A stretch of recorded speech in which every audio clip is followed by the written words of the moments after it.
Magandang araw po sa inyo at welcome po sa aking munting vlog. Nandito po tayo ngayon sa likod ng aming bakuran at nagpapaligo po ng aking mga alagang Texas. Nakuha ko po ito ang hilig sa pag-aalaga sa aking ama.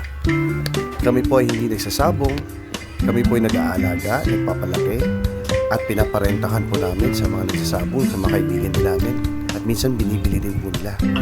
Awa ng Diyos na nanalo naman po ang ating mga alagang nopis.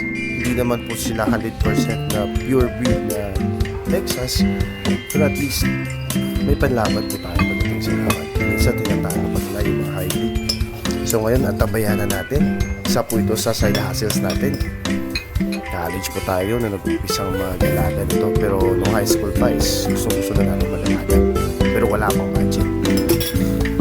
So ngayon nakikita na sa bukuran, may mga baby stocks po tayo at may mga bagong paitlog po tayo ng mga ulit o inahing manok.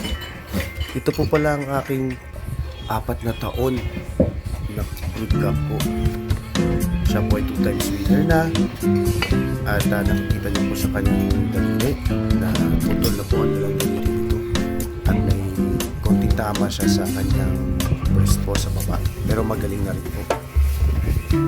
Maganda po pag pinapaliguan natin ang ating mga nokis dahil maganda po ang pakiramdam nila, kumikita pa balahibo nila at ligid sa lahat, mabango po sila at iwas kuto po. Pagkatapos po natin magpaligo ng ating mga alagang nokis, syempre po kailangan din po natin maghugas ng kamay at maghilamos bago kumain. Nagluto po si Mrs. ng napakasarap na gulay po. Tawag po namin dito sa Capiz ay abalong, or sa mga taga-Tagalog ay dako ng gabi, parang ganito. So tara guys, kain tayo. May gata po ito, may konting suka at ang sahog po nito ay tuyo, or sa amin po ay uga, kung sa mga Bisaya, bulad. Tara guys, kain tayo. Sarap. Meron pa siyang nilutong green shells guys, napakasarap. Paborito niya ito. Ginisan niya muna ito, sibuyas, bawang luya, may konting tanglad or lemongrass at lagyan na sabaw. Swak na swak. Resistensya to guys. Tara, kain tayo. Minsan puro lang kasi baboy at manok, minsan nakakasawa rin, so kailangan natin ng gulay. Sarap talaga. Pero nagluto ang lola niya na kutsero na baboy, so pinakain namin ang paborito talaga yung kutsero ng baboy.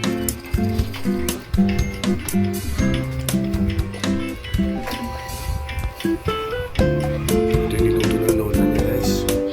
Isang piraso na lang natira, dalawa na pinahin. So ngayon guys, after kumain, nagpatunaw tayo ng konti. So after nito is nandito tayo sa ating mga stock na luya. So mamaya papalitan natin itong mga nakatambak na balat ng saging, katawan ng saging, puno ng saging. Kasi yung dagta nito nagpapabuhay sa ating luya. Kasi naka-stock na ito, inuunti-unti na namin para maubos. At ito mamaya ang ating magiging pulutan guys. Kare-kare, buntot ng kalabaw. Mahilig ang mga taga-Capiz sa kalabaw guys kasi hindi siya masyadong makolesterol at mukha at makapal pa yung balat niya pag naluto. Ito ay nasa part ng puwet ng babaeng kalabaw. Kailangan natin linisin ng maayos para malinis yung ating pagluto. Food safety first. Yan na palagi sinasabi niya sa mga napaka-importante po ang food safety and hygiene para wala po tayo cross contamination at healthy po ang ating mga pagkain. Pag healthy rin tayo at malinis sa paggawa. Pag nalinis na po natin, unti-unti na po natin itong hiwain. Medyo matigas po talaga ang kalabaw, makapal po ang kanyang balat at buto. So kahit yung matulis ko na kutsilyo ay hindi pa kinaya itong semi-frozen na butok ng kalabaw. Pero kaya naman guys, pagpasensya nyo lang ang aking kutsilyo guys.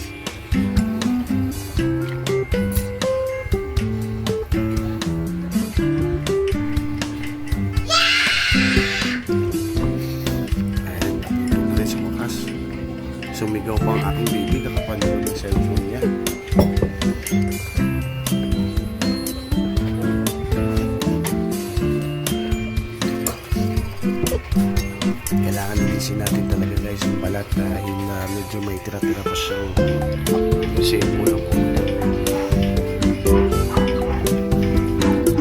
Kailangan malinis naman para hindi maamoy yung ating luto.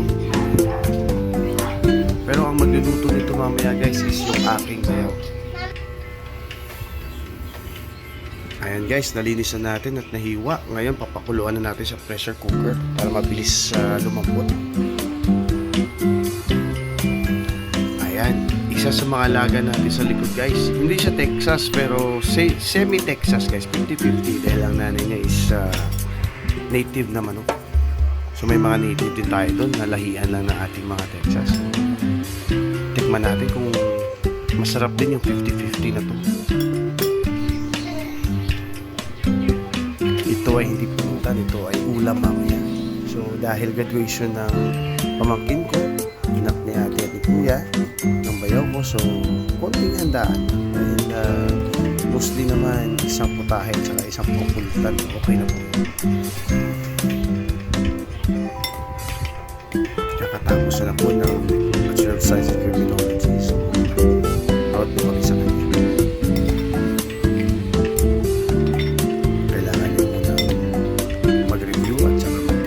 Para pag napasa niya is maliwanag na yung future niya.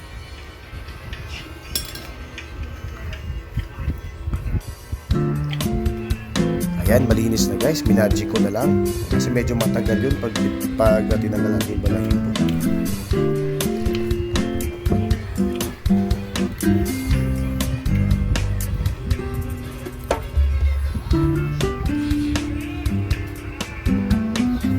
Mahirap din pala guys pag dinadub mo yung sarili mo sa video, no? Sarili mong video, sarili mo yung dub. Dubbing ba tawag yun? Tama ba guys? Ito na guys, ready na yung papaya at tanglad. Alam niyo na kung ano yan. Tinulang manok. Native pa.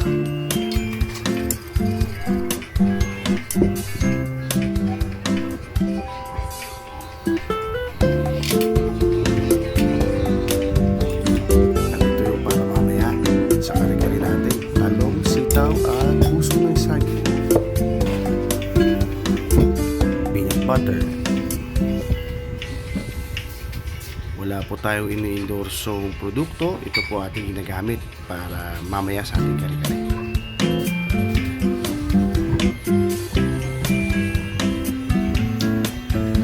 Malinis po ating manok. Ngayon maghiwa na po tayo ng kamatis, sibuyas at maliit na luya.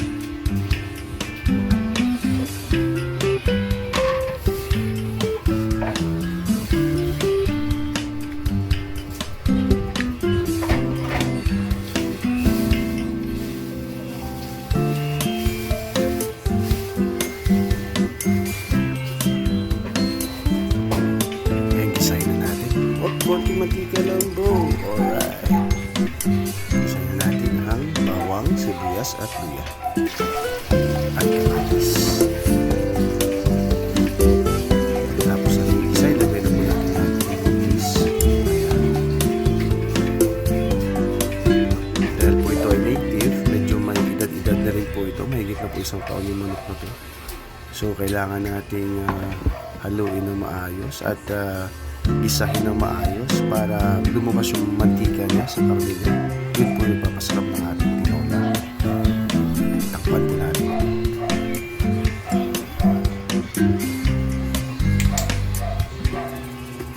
Lagyan natin ng tanglad para lalong bumango ang ating luto. At guys, nagpapasalamat ako sa panunood nyo ng aking vlog. Habang di pa tayo nakasampa ulit sa barko, sa bago nating kumpanya. Surprise po ang ating bagong kumpanya. Sana po sa vlog na ito is makita nyo mula sa dulo hanggang makasama po tayo mula sa airport pagdating sa pier at pag-akyat po sa gangway ng cruise ship na ating sasampahan. Excited na po ako na mag-video yun. Malagay ko po sa akin vlog. Marami pa po akong videos na ilalagay at tabayanan po natin guys. Ngayon guys, iwain natin yung papaya.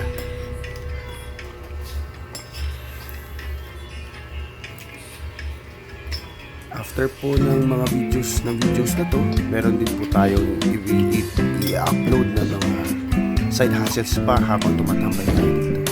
Magluluto tayo ng dalawang flavors ng special pulveron, Milo pulveron at classic pulveron, peanut pulveron. At saka meron pa po yung isa pa natin pinagkakakitaan, yung sampalok candy. Order po tayo ng raw sampalok. Ngayon, hindi natin yung puso ng saging. I-prepare na natin yung mga pang kare-kare na gulay para pagdating ni Bayaw mamaya galing sa graduation, is magluluto na lang siya. Malambot na yung karne, ready na yung mga gulay, salang na lang sa kaldero para madali na siya.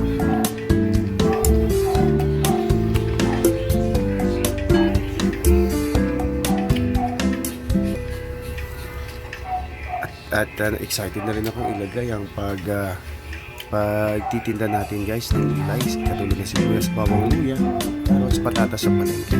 Isa rin yan sa side hustles natin.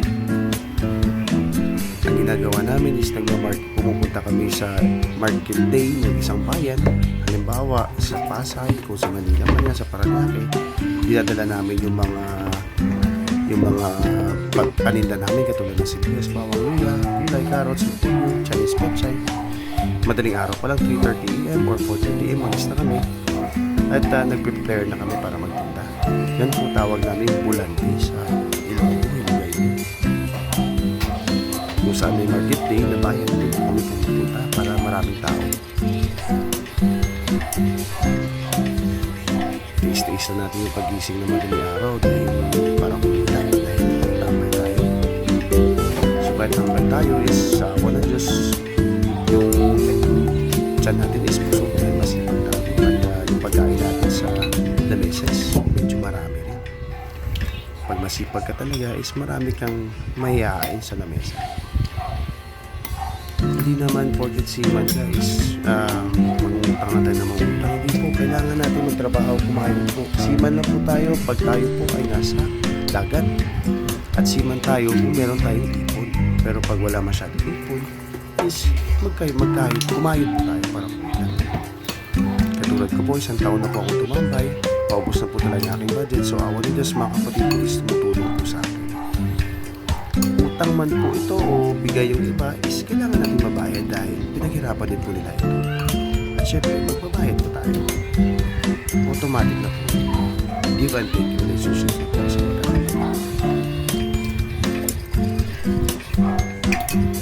Awa ng Diyos, bago po ako nag-resign is nakapagawa tayo ng second floor. Upgrade natin po sa likod ng bahay. Ilalagay ko rin po sa video yun sa susunod ng mga videos. Dahil bumabaha po dito sa amin pag malakas yung ulan. So kailangan ipatakas yung bahay para safe po ang aking mag-ina. Tsaka ang aking nanay at ang aking mga relatives.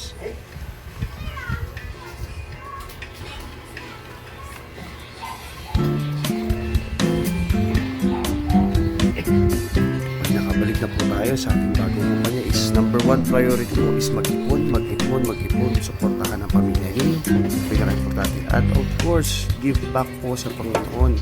Ibalik po ang konting blessings sa ating kapwa. Maglalagay din po tayo sa videos ng mga konting natulungan natin. Dahil isa po ito sa way ng pagpapasalamat sa Panginoon. Give back whatever blessings the Lord give us.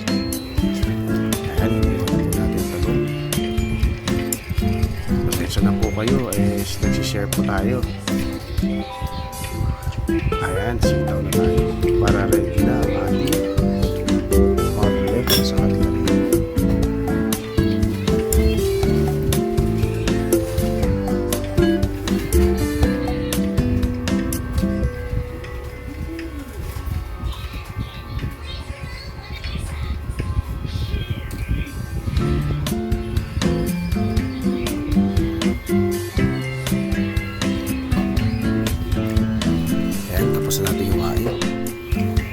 Hugasan natin guys para mamaya ready na.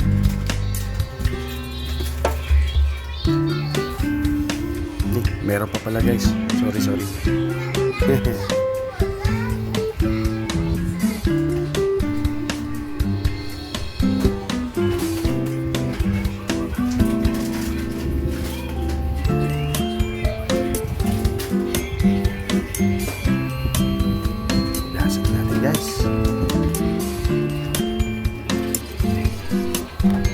Guys,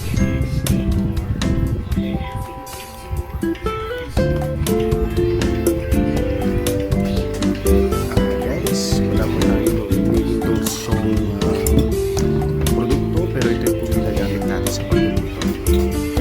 Kailangan po natin takpan, baka magalit po sa YouTube. Peanut butter at 20 powder,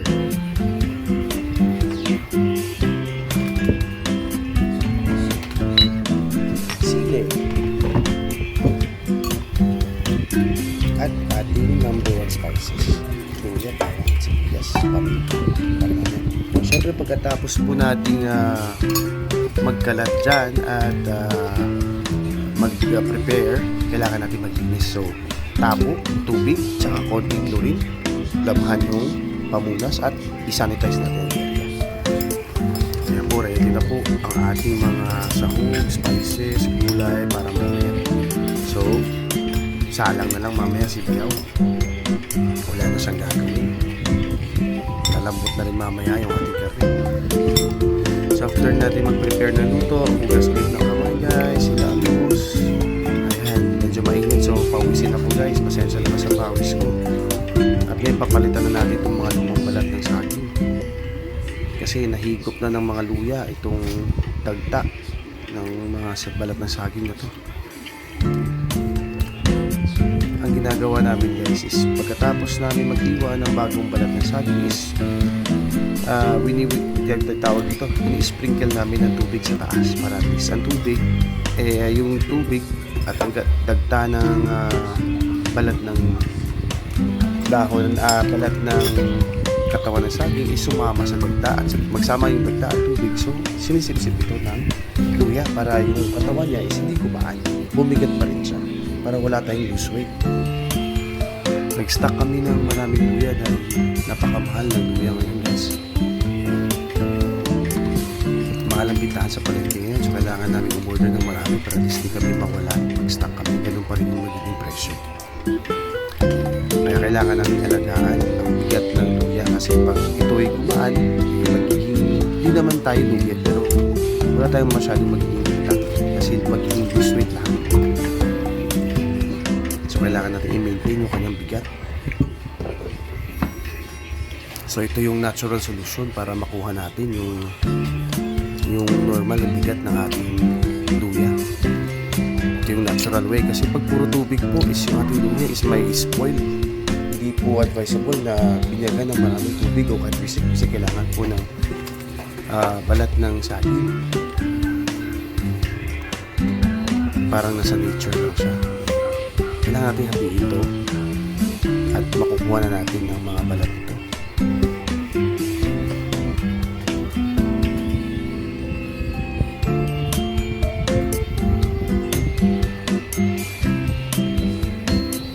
Tatlo lang po kami nagkakapatid. Ang kuya po 47 years old, ang ating kuya is 41 years old at ako po is 33. Tatlo lang po kami magkakapatid. Ako po yung bunso. Ang panganay po namin ay si Wendy. Cruise company po. Siya po yung trabaho sa Magsaysay Maritime Corporation. Yes po. Napakatagal po siya. At under Costa Cruises po. Kapatid ko po ay isa ng mga businesswoman sa palengke. Ito po yung mga paninda niya. Graduate po siya ng IT. So, awa ng Diyos po sa hirap din ng mag-asawa, lumago po ang kanyang business. At yan yung nagiging part-time din namin kuya kapag tumatambay. Medyo yung budget is paubos na. Punta sa project, sa bahay, at kung ano man po para sa kanila. At ako naman po, dati ay nasa Magsaysay din po. Yes po, 7 years po tayo doon. Since 2016.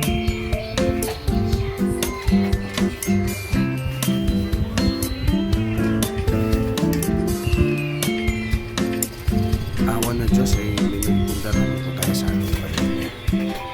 Number one priority po kasi namin magkakapatid is family first. Siyempre pag may hindi naman po natulong ng mga relatives, siyempre kung hanggang saan na po ang ating kaya is magbibigay na.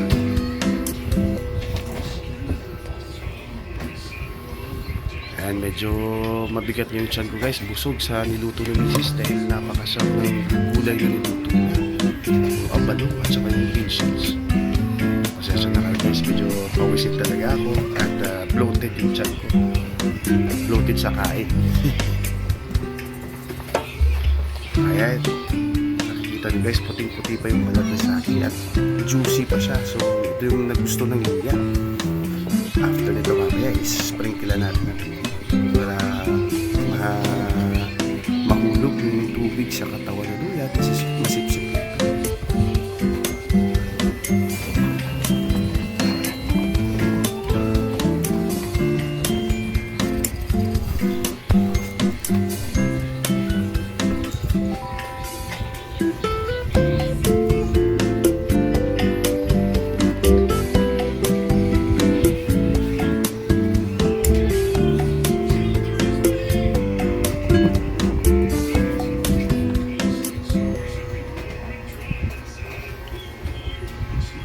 Kailangan natin maglinis guys kasi clean as you go tayo mamaya. Napaka-importante yan sa lahat ng trabaho, ang kahit go or clean as you go.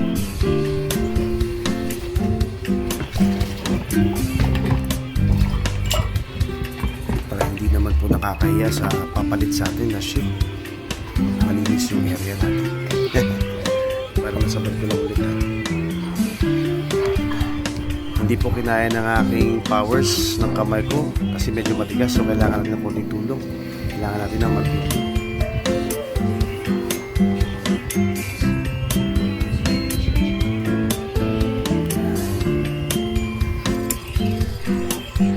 Sipag lang talaga guys, sipag lang talaga para kumita tayo kahit wala tayo sa trabaho. Sa next videos ko, maglalagay din tayo ng mga side hustles na malayo tayo sa ating pamilya sa bahay. So parang 1 hour away yun from here. Tama po. Tayo po ay nag-open ng isang foreign bar dito sa city natin, sa Rojas City. Tinulungan natin yung isang Canadian para ma-open yung kanyang bar. Yes po. Tayo po gumawa ng mga cocktails, signature cocktails niya at mga common cocktails. Sinet up natin yung bar. Yun po ilalagay natin sa ating mga side hustle po yun. Na kahit tumatambay po tayo sa ating pamamahay is magagamit natin yung ating profession, ating career as a bartender.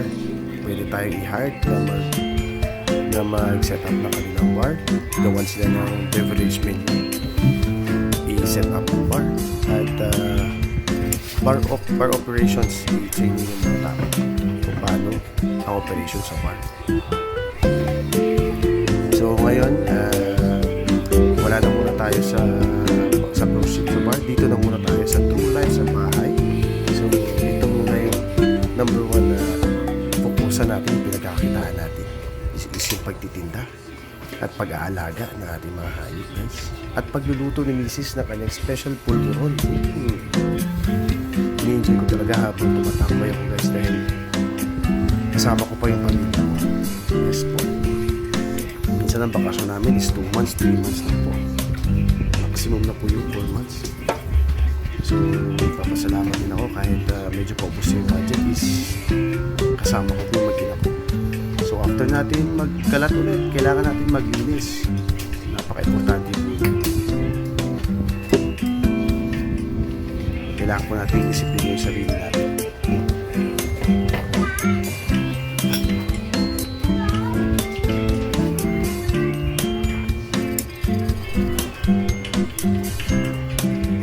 So walis-walis po muna tayo. Pagpasensya nila po aking tiyan is parang medyo malaki na ng konti. Napakasarap po talaga kasi hindi ko napapakain tayo ng marami guys.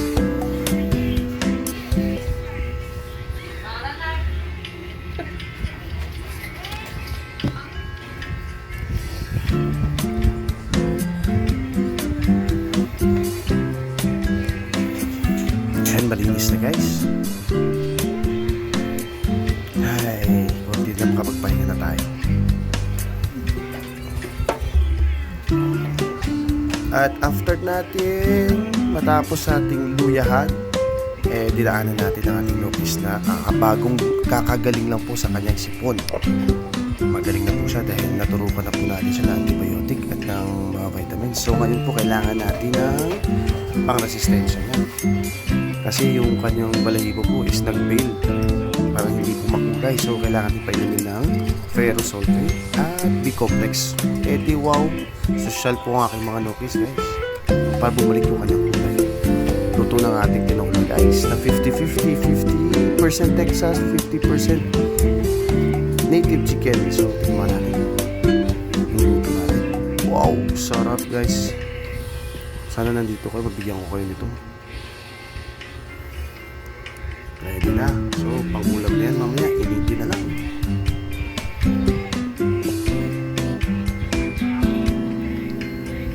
So after natin magluto, naligo tayo.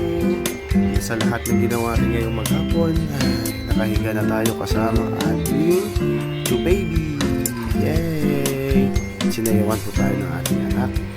Natanggal po agad ang aking pagod. Wow! Yup! Yes! Sila po ang aking buhay. After nun, ito na po. Kung kinain na natin at napunta na. Thank you for watching guys. Like and subscribe. Thank you po.